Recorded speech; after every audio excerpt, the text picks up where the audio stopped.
23 de março de 1945. 21 horas, à margem oeste do rio Reno, perto de Reis, Alemanha. 28 soldados do Black Watch espremem-se dentro de uma caixa de aço sobre esteiras. Não se parece com nada para o que eles tenham treinado. Mede cerca de 8 metros de comprimento, 3 metros de largura, é aberta no topo, e nunca foi projetada para um rio europeu. Foi projetada para um pântano da Flórida. O motor ruge. As esteiras mordem a lama. A coisa despenca pela margem e atinge a água. 4 minutos depois, a rampa baixa do outro lado, e os Iglanders avançam para o solo alemão. Eles são as primeiras tropas de assalto britânicas a cruzar o Reno em Reis, e o fizeram dentro de uma máquina americana de resgate em pântanos, emprestada e adaptada pelos britânicos para se tornar o veículo de assalto fluvial mais eficaz do noroeste da Europa. Esta é a história do Búfalo. O último grande obstáculo. No início de 1945, o Reno era a última grande barreira natural protegendo o coração da Alemanha. Nenhum exército moderno havia forçado uma travessia oposta do Reno havia mais de um século.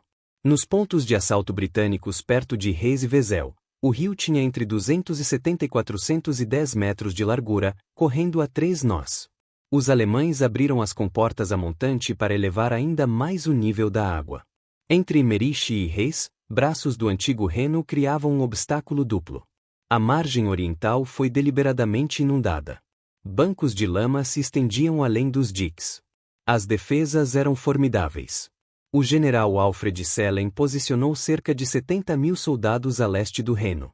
O segundo corpo paraquedista sozinho reunia de 10 a 12 mil tropas de elite em 3 divisões. O Chuve-Corpo Panzer mantinha a 116ª Divisão Panzer e a 15ª Divisão Panzergrenadier na reserva, com cerca de 36 tanques operacionais. 814 canhões antiaéreos cercavam Wesel. Os artilheiros dormiam fardados em seus postos. O problema dos barcos de assalto. Os botes de assalto convencionais eram o equipamento padrão.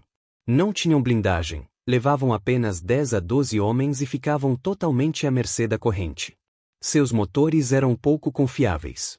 O tenente-coronel Charles Richardson, do 6º King's Onsotit Borderes, daria depois um veredito devastador. Recomendou que os botes nunca mais fossem usados. Muitos de seus homens precisaram remar com a coronha do fuzil ou com as próprias mãos, desembarcando centenas de metros abaixo do objetivo. A Grã-Bretanha precisava de algo radicalmente diferente. Uma solução nascida num pântano. Eles a encontraram no lugar mais improvável. O LV-4, veículo anfíbio sobre esteiras, começou a vida como máquina de resgate em furacões. Em 1928, uma tempestade catastrófica matou mais de 1.800 pessoas ao redor do Lago Key, na Flórida. Donald Roeblin, bisneto do engenheiro da ponte do Brooklyn, passou a década seguinte desenvolvendo veículos anfíbios de resgate. Seu Alligator podia rodar a 40 km por hora em terra e nadar a 3 km por hora. Uma reportagem da Life em 1937 chamou a atenção do Corpo de Fuzileiros Navais dos Estados Unidos. Em 1941, o primeiro LV-1 saiu da linha de montagem. O LV-2 veio em 1942, mas ambos tinham um defeito fatal. O motor ficava atrás, obrigando tropas a escalar as laterais altas sob fogo inimigo. Em agosto de 1943, uma única mudança transformou tudo. O motor foi movido para frente, liberando a polpa para uma grande rampa traseira. Nascia o LVT-4. Essa rampa mudou tudo. A capacidade quase dobrou, de cerca de 16 para 30 soldados totalmente equipados. Jipes, Carriers Brain e canhões de 25 libras podiam entrar e sair diretamente. O desembarque sob fogo ficou muito mais rápido. 4 Bufalos podiam transportar uma companhia inteira. Ao todo, 8.348 LV-4 foram produzidos, o modelo mais fabricado da família. A adaptação britânica.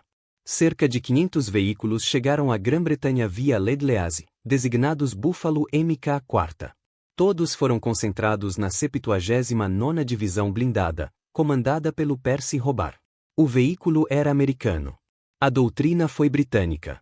Eles adicionaram canhão de 20 mm, metralhadoras Browning, rádio número 19, lançadores de fumaça, em alguns casos, iluminação infravermelha. As tripulações treinaram intensamente, aprendendo que um ângulo errado na margem fazia o veículo girar rio abaixo. Prova em combate.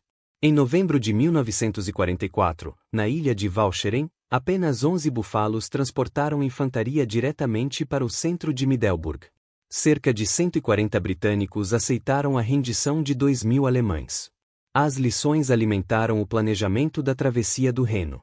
Na noite de 23 de março de 1945, mais de 5.500 canhões abriram fogo ao longo de 35 quilômetros. Os búfalos entraram na água às 21 horas. A travessia levou 4 minutos. Isso foi decisivo.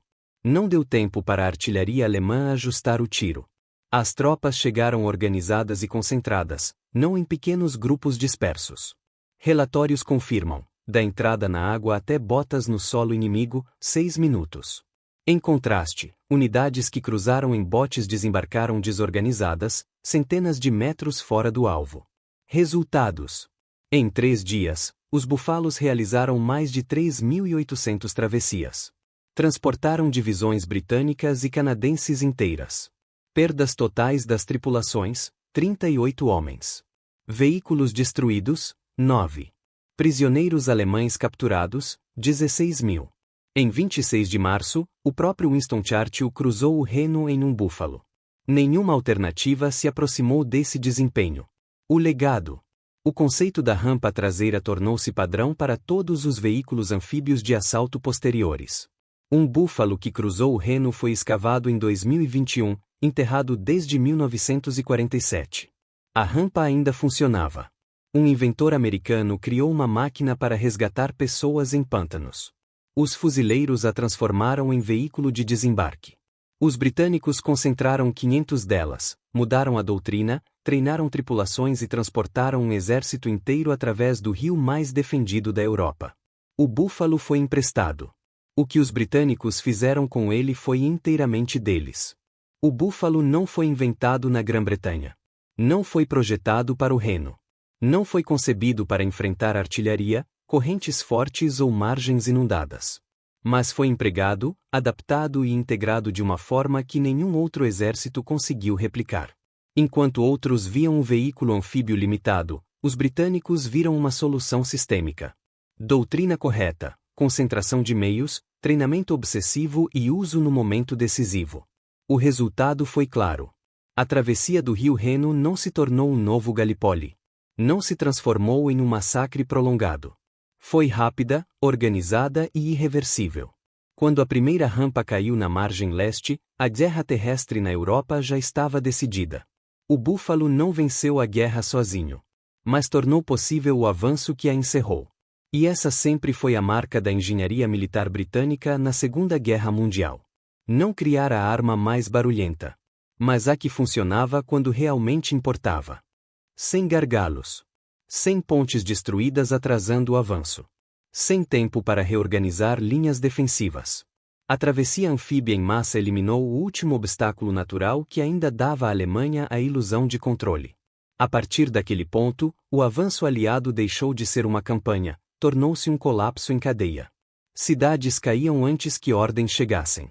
Unidades se rendiam sem contato direto. Depósitos eram abandonados intactos.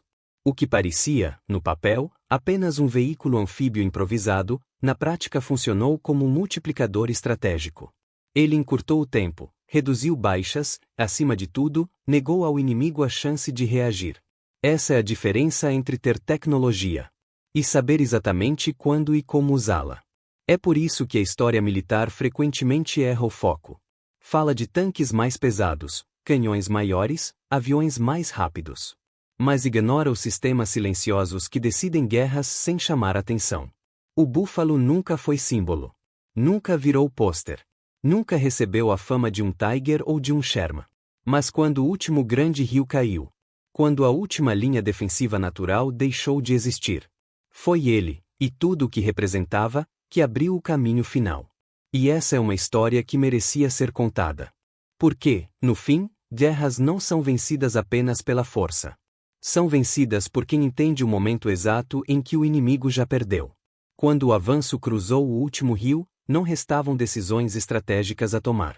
Restavam apenas ordens para recuar, render-se ou desaparecer. E é isso que torna essa história tão desconfortável para a narrativa tradicional. Não houve batalha épica.